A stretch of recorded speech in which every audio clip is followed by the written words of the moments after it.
warahmatullahi wabarakatuh. Nama saya Riandita Putri Aji, NIM 204105010052. Saya dari kelas Perbankan Syariah 2. Di sini saya akan menanggapi video dari Bapak Abdul Wadud Nafis, LCMEI, yang berjudul Ilmu Ekonomi Makro.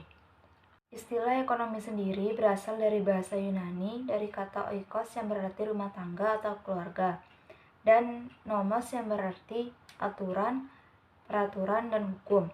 Jadi, secara garis besar dapat diartikan segala aturan atau manajemen dalam rumah tangga. Ilmu ekonomi juga dapat diartikan sebagai ilmu yang mempelajari segala tingkah laku manusia yang bertujuan untuk mendapatkan dan mengelola sumber daya yang terbatas.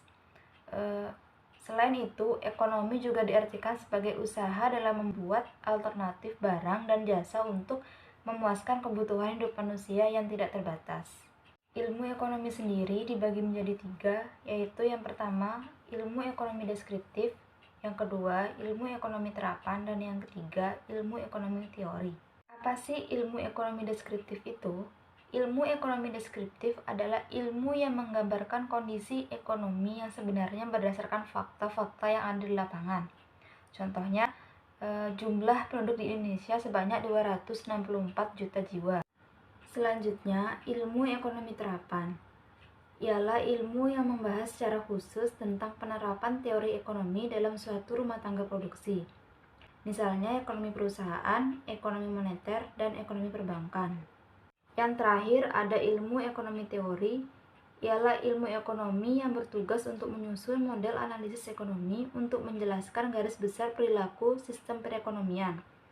Ilmu ekonomi teori bermanfaat untuk menetapkan kebijakan ekonomi atau bagi pengamat ekonomi. Ilmu ekonomi teori dibagi menjadi 2, yaitu ekonomi mikro dan ekonomi makro.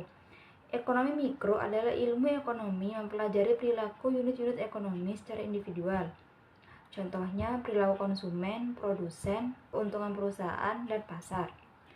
Dan yang kedua, ekonomi makro ialah ilmu ekonomi yang mempelajari bagian-bagian ekonomi secara keseluruhan, contohnya inflasi, pengangguran, dan kebijakan pemerintah. Selanjutnya adalah konsep dasar ekonomi makro. Yang pertama ada pengeluaran dan pendapatan.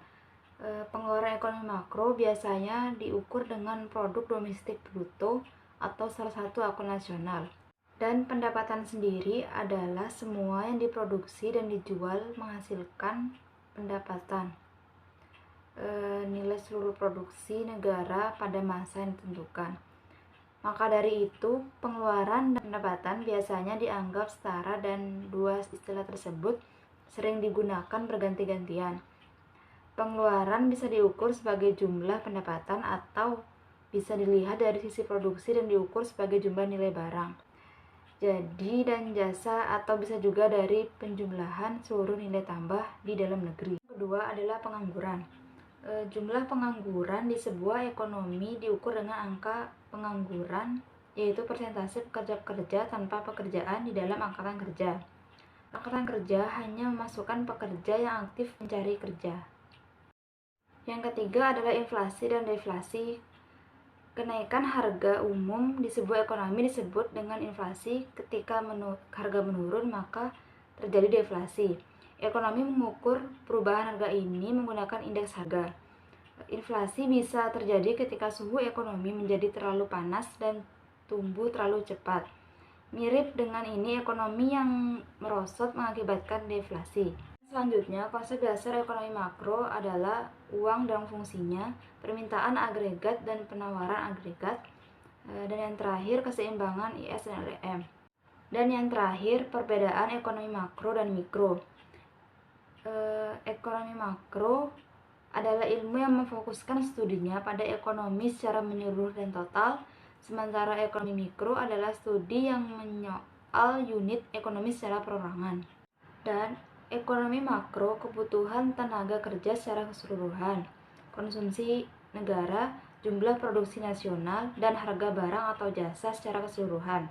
Sedangkan ekonomi mikro kebutuhan tenaga kerja satu perusahaan, konsumsi individu, jumlah produksi suatu perusahaan, dan harga setiap barang atau jasa. Sekian tanggapan mengenai video tersebut dari saya, kurang lebihnya saya mohon maaf. Wassalamualaikum warahmatullahi wabarakatuh.